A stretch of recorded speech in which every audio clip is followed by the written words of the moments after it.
Hey, this is Carlos Garcia. This was the very first interview I did as part of the Behind the Stick podcast. I had the chance to sit down and talk with bartender Chelsea Little before she competed in a bartending competition. We talked about how she made her transition from back of house to front of house, as well as how she's pushing the envelope and using an aquarium bubbler in one of her cocktails. All right, so we are here with Chelsea. We are at the beautiful Garden of the Gods Resort getting ready for the Lee Spirits cocktail competition. Woohoo! Chelsea drove all the way from Denver, that long hour and a half sometimes drive. So I don't want to steal all your thunder, but so Chelsea, tell us a little bit about yourself. Well, I'm Chelsea, originally from Wisconsin, the rural parts, real nice. Moved to St. Louis, I don't know, in high school or something. Moved out to Denver recently within the past year. Been bartending for about 6 years now. 6 years? Yeah, Nice. 6 whole Commitment years. right there. Better watch out. I started out in back of the house, was a saute cook at its finest. Decided the pay was better, hours were better out front, so I made that transition. Yeah, everyone Here out I front am is better. today. You get to see the show. Yeah. It's a lot more fun. Started back of house. Is that what kind of got you into this career overall? Oh, absolutely. Yeah. I would have never thought bartending would have been my gig. I always thought behind the kitchen and cooking food was going to be my deal, but I guess flavor just plays in to factor with all of that. So you'd say you're a huge component, flavor chaser. Absolutely. So Flavor chaser. Flavor chaser. So with bartending, you get to do that a lot more, huh? Absolutely. I don't know. What brought you to finally say, okay, I'm going to go bartend? So I had just moved to St. Louis, and I was trying to make the transition from back of the house. I was in a country club at that point in time, and just wanted to make the transition into the farm to table movement that was going on. Started out working at this restaurant in a ritzy part of town, and the only position that they had available was a bar back. So I took that position with no question in mind and just flourished from there. Within, I think it was a year, I was head bartender Nice. there. In a year. Yeah. It was a really small restaurant. That's moving, though. That's getting from bottom to top, 0 to 100 real quick. Yeah, I run fast. So, when you first started bartending, what is one of the craziest stories that kind of stuck out in your mind from Oh my experience? gosh. Because I know bartenders get asked this question all the time. There's so much craziness going on, it's hard to pick one story. So much craziness. So I guess it was my first front of the house gig ever, and there was this festival going on in town. It was the Clayton Art Fair Festival, and I had no idea what 300 covers felt like until that night. I went out and I was just bar backing at that point in time, so just bringing ice to the bar and cutting garnish and whatnot. And I remember just thinking fuck. Jesus Christ. Just get overloaded. It was amazing. Trying to scoot through people with buckets of ice. It was a super small restaurant, and it was craziness. And I fell in love instantly. I was this madness is exactly where I need to be. The adrenaline Sensory high. overload. That adrenaline high, it's its own drug, everyone always says. Absolutely. You started from the bottom, worked up pretty quick. What is some advice that you would give to anyone trying to get in the industry or who is in it right now and trying to make that transition to the front like you did? You're not saving lives.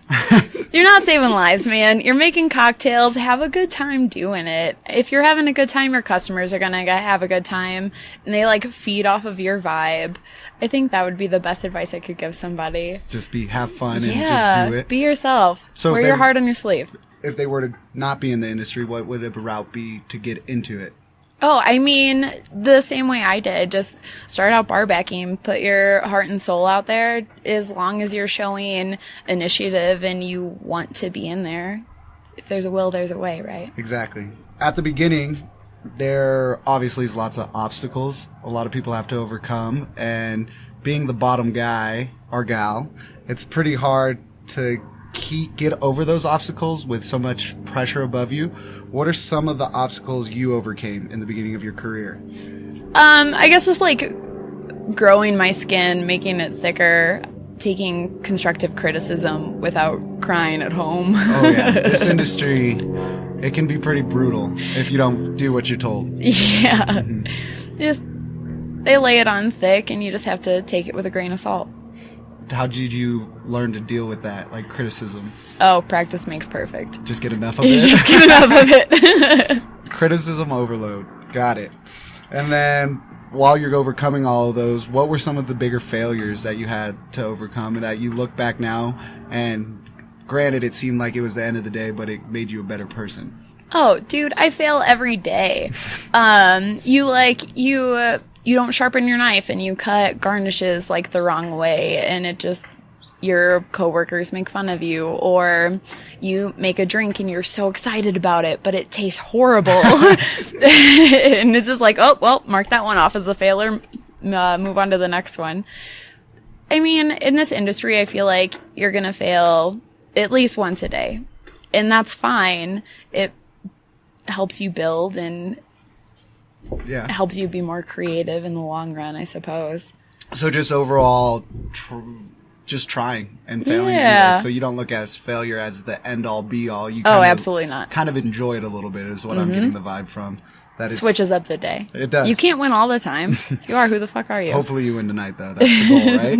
That's the goal. Okay. Yeah, with that, so growing and becoming better, as you were saying, what are ways you enhanced your bartending career through like knowledge and skills? How did you develop those and make them grow? Drinking. Go out to bars, drink, pick your bartender's brain, read books that interest you. One of my favorites is Amy Stewart's Drunken Botanist. Oh, that's a good one. Yeah. That was really cool. I love that one. So you can know exactly where your plant is from, knowing how to distill it and why it's made into alcohol. What is your favorite part about that book? I like the setup of it, how it's set up by plant, and then how it describes how it is distilled into alcohol and like what like medical uses that plant is used for as well. And then it gives you recipes on top of everything. It covers it all, and it's not like a long read by any means. It's not an encyclopedia. Would you say it's a read for anyone or just bartenders? I would say it's a read for everyone. Everyone, not anyone. Everyone needs to read this book. So if you're listening to that, you need to read this book. With the mentor, how did they help you overcome those challenges? What were some of the ways or guidances that he showed you, or examples of it? Like, he taught me to sharpen my knife this way, or something like that. What are some of the things that he showed you the most? He just mainly pointed out the details in bartending. So I was pretty familiar with like flavor and like application of heat and whatever we needed to do for our like pre-batching and fixing up our syrups and whatnot. But it was the attention to detail that he really showed me, like especially with like customer service. You greet somebody as soon as they sit down, whether or not their like space is cleaned off for them or you're giving them water, you fucking say hi. It's a simple hi that can change someone's And if day. you don't have time, you pour them a shot of Fernet and you hope they like you after that. Yeah, Fernet, not everyone's a bartender, so No. Hopefully they like it afterwards too. Yeah, so with this industry, you know, the turnover, a lot of people love the turn and burn, and some do get burned out here and there. But with it's such a turnover and burnout rate, as we're talking about turn and burn, how would you say you managed to find stability within it? I mean, you just have to find that restaurant you love or that style of bartending that you love. If you want to make like 13 touch cocktails and like really style somebody out, you go to like a soul cocktail bar. If you want to turn and burn and like talk people's ear off. Like, I love the food aspect of it too, so I like to work in restaurants where I can serve food as well as kick-ass drinks and talk while I'm shaking it up.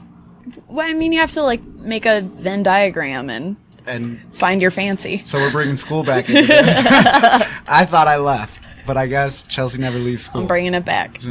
She's turning and burning with knowledge as well, I guess. So you'd say you'd have to break it down from the ways, like what they love, what they care about, to find out your niche to not get burned out. Yeah, find out what suits you. I mean, I'm kind of an asshole, and I jump around and I open up restaurant, and then I go in like 2 years, 3 years later, and then I open up a new restaurant. You just love that excitement of the beginning. Oh, yeah. And I mean, that's a chapter for people, too. Mm-hmm. By all means. Yeah, totally. If you want to go around open up places, it's fun. It's a lot of fun to open up a place if you haven't ever done it, guys. It's so much fun. It is, because there's no set law. You kind of make it for everyone. And when they see your experience and skills, you get to kind of dictate, which is fun to be a dictator. It's Wild West. Okay. So as you keep growing, you're jumping around place to place, you're learning more, you find your niche. What keeps you motivated and driven, though? Like, we're still talking about the burnout. What kind of keeps that drive? You touched a little bit into finding your niche, but what else can help you drive that? Making a cocktail specific for a guest at your bar and seeing their face and their appreciation in what you just made them and how personal it is what drives me daily. It's another part of the reason why I switched over to front of the house. It's so gratifying. Nothing tops it. Is your guest? Absolutely. Okay, that's a lot of fun. Guests can be a lot of fun, but how do you deal with one when they're a pain in the ass? Oh, that's when it gets really interesting. I mean, there's 100 ways you can take an asshole guest, and you can always turn it around to your benefit. You can kill them with kindness, or you can spit some fire back at them and see how they take it. Sometimes they appreciate it, and they're like, all right, this dude's an asshole. Like, I get that. They can hold their own. What would you say inspired you the most? I feel like that changes daily. I find inspiration anywhere and everywhere. I'll look at, like, looking at these and, like, seeing rocks. I'm like, wow. Rocks. That's an understatement. You're at the Garden of the Gods.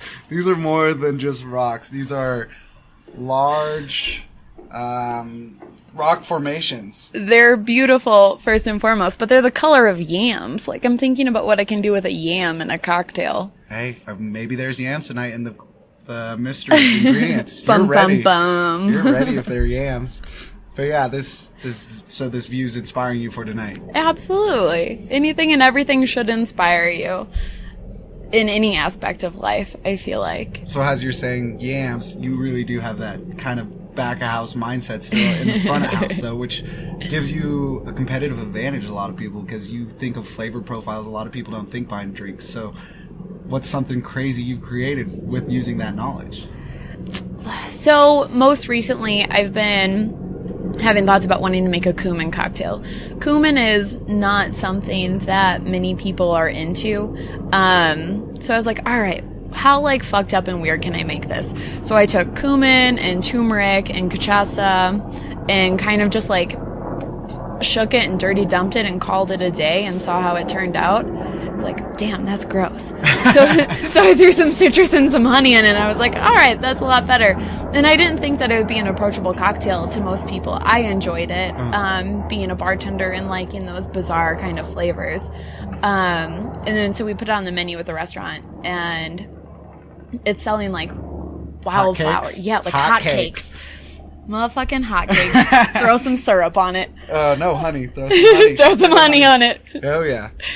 So you told us about inspiration everywhere.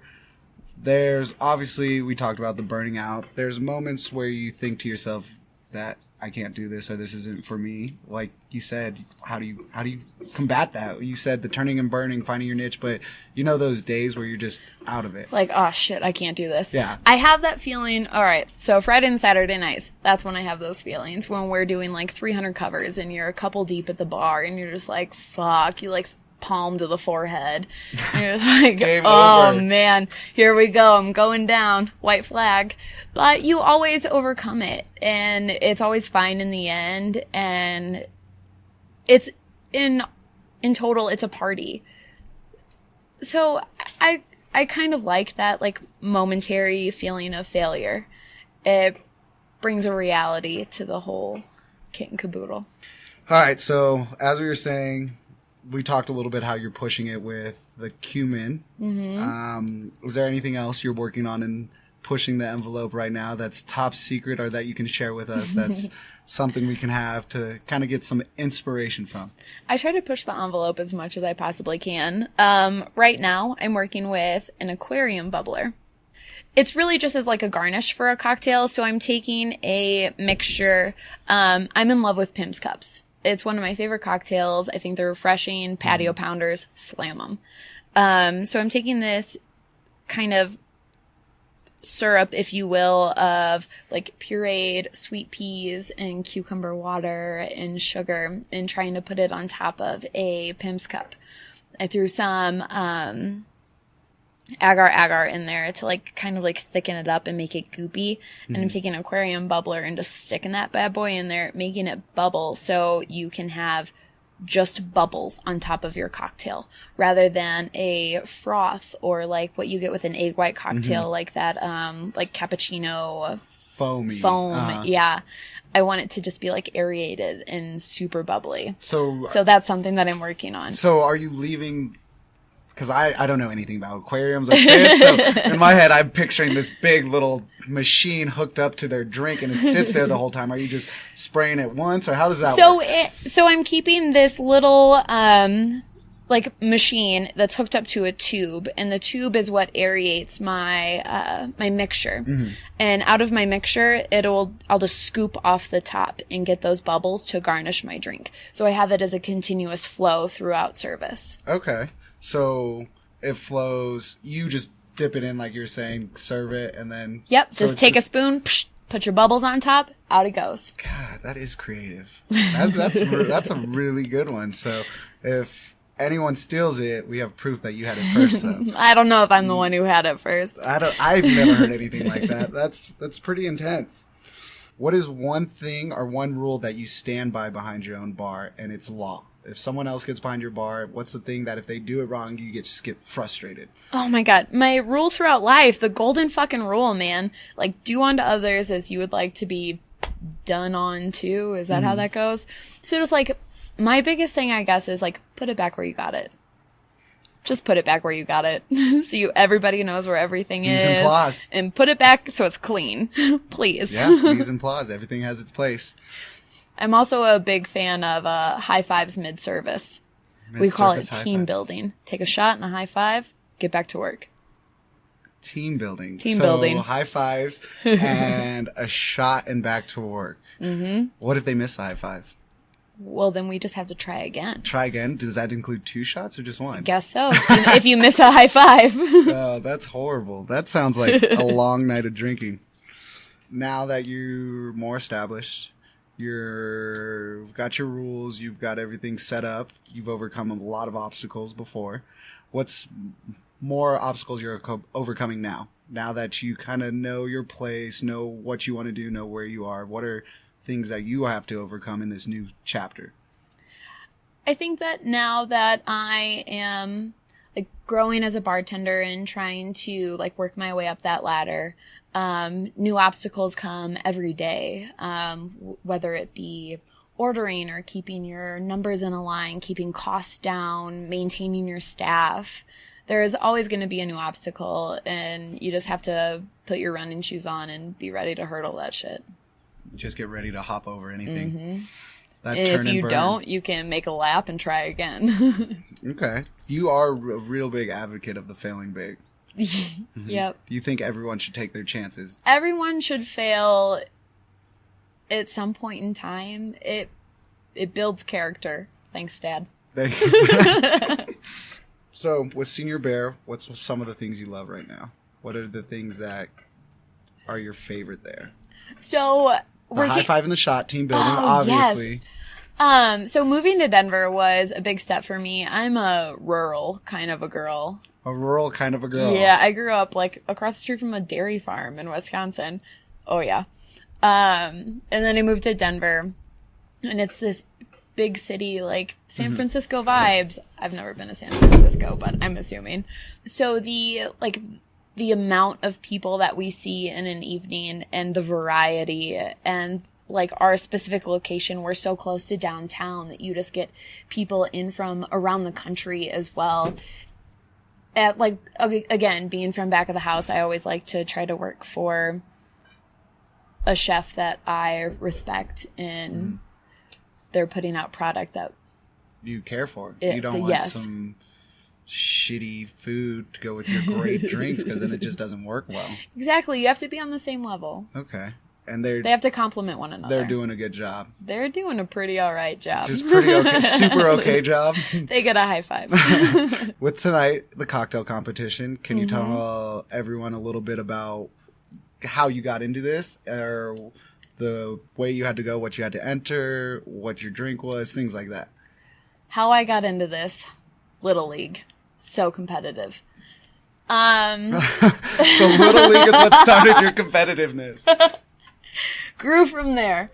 Well, I mean, like, Brandon and my rep, like his name is Miles, they both sat at my bar one day and we were just bullshitting and they brought it up and I was like, fuck yeah, I want to do a competition. Like, how often do you get to be as creative as you want to and just like throw that out into the world and see if people fucking like it or not?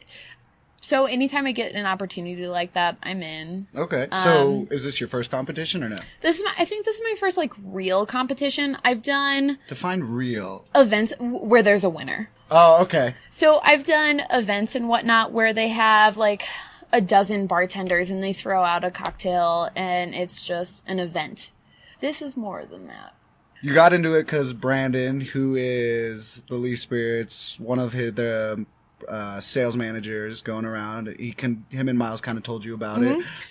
They came up and they just like brought all their products one day and I started tasting the creme de cacao and the fucking violet liqueur and the forbidden fruit all stood out to me above. Like, I've tasted a lot of product and but they brought those out and I was like, damn, this is all right. And then they came in a couple other times and we built a relationship and throughout this idea of the competition, I was like, fuck yeah. Would love to support your company as well as use your products and see what the fuck I can do with it. Cool. So what did you come up with for tonight? Ooh, that's a secret. It's a secret? No, I'm just kidding. So, I really wanted to highlight their creme de cacao because that was one of my favorites that I had tasted. So I used that in an egg white foam with a little bit of coconut milk and some lemon juice, and I'm just pumping it through an ISI container, which is like what whipped cream comes out of. Okay. So it's nice and frothy on its own. The cocktail itself underneath is a base of equal parts their dry gin as well as their forbidden fruit. So I didn't want to mask their forbidden fruit, but I kind of wanted to just like take it up a notch. So I threw in some pink and white peppercorns, some clove, and a little bit of allspice to give it like that winter feel, basic bitch, like pumpkin spice latte. Hey, it is fall and hell yeah, we're ready for it. I think like the day that I was doing this, it was like the first snow of the season, and I was like, psh, it's on. It's on. I'm trying to get the PSL back behind the bar. Yes. But even better. Done. So I just threw those things together and then garnished real heavy like. Garnish heavy. Oh yeah, there's like coffee, toasted fennel, so this star is anise, the moment cinnamon. I drink this, I'm gonna have UGG boots on and a North Face jacket. Is what you're saying? Absolutely, and one of those like ponchos that's open, you throw over yourself. Oh, maybe like some scarf fringe. Thingy? Like, yeah, I'm not a style guy, but I totally get what you're saying. Well, whatever those are called, you're gonna be wearing one by the end of the night. We'll see. Hopefully, I don't have too much of Chelsea's drink. With that, is there any strategies you have going into the competition? What the next rounds are looking like? Things like that. I'm just going into it as open as I can think. I'm nervous as fuck, but trying to just like shake it off, and I'm not saving lives again. Making cocktails, trying to have fun. With the mystery ingredients, is there anything that kind of freaks you out or something you're afraid that would be in there that you wouldn't normally use? Oh no, I love it. You love it. I love not knowing and being surprised by something. It's like whatever that show is on the Food Network where they unveil. Yes. It's exactly like that. My own mini version of Chopped. And this kind of gives you that stress and adrenaline of being slammed on the floor. Pound my heart. Turn and burn. So now that you're ready for the competition, we've talked a little bit about your past, present. with future-wise, what are some of the specific skills or pieces of knowledge that you hope to gain within the next year? I mean, I always hope to gain as much knowledge as I can. As far as skill set goes, that I want to learn something new every day. Mm-hmm. There is, with the acceleration of like what tools and methods are being used in the kitchen, I want to use those as well in behind my bar. I know there's a bar in Chicago that's doing these balloons for dessert where they fill up with helium, but on the outside it's just like a sugar, like green apple coating. You saw that on Top Chef, didn't you? Maybe. Yeah, but they're pushing the envelope that you really want to do. Exactly. And that's all I want to do is make people go, wow, how the fuck did you do this? Mm-hmm. You pushing the envelope, you seeing all these changes, you going above and beyond. The bartending scene is changing a lot. It sure is. What do you think the next big trend is going to be, and why? I'm not sure. So I'm like teeter-tottering on both of either it's going to get extreme to where, like I was talking about those balloons that you can just like edible fucking balloons of like tequila balloons maybe. Or it's going to not necessarily like backtrack, but get back into the like the basics of things and just like really well-made classic cocktails. Mm-hmm. And I know like pre-prohibition like had its, not necessarily like its phase, but like it had a comeback. Mm-hmm. So I'm thinking maybe like the tequila sunrise might come back in a well-done way. Hit me with that Long Island iced tea. All right. What is your favorite drink to make? Bartender's choice. Just like no stipulations at all. Just make me something. Usually by the second try, I've got it. Mezcal or tequila? Ooh, world's hardest question. Tequila. Tequila. Yes. Well, why is that? I feel like you can just get the natural expression of the agave plant more. Thank you, Chelsea, for coming out and having this conversation with us. She has to, unfortunately, get ready and go compete. Set it up. This interview could go all night long. Chelsea is one of the most fascinating minds. I would never guess a rural girl. She's ready to go win this competition, though. Is there anything you want to tell the viewers and send us off with? All I gotta say, drink more gin. That is the end of this episode. Thank you. Hope you enjoyed it. If you want to reach out to us with any questions, comment, concerns, feel free to at our website, behindthestickpodcast.com, our Instagram at behindthestickpodcast. Facebook is the same, or even my personal Instagram at Carlos the Creative. Have a good one. Bye.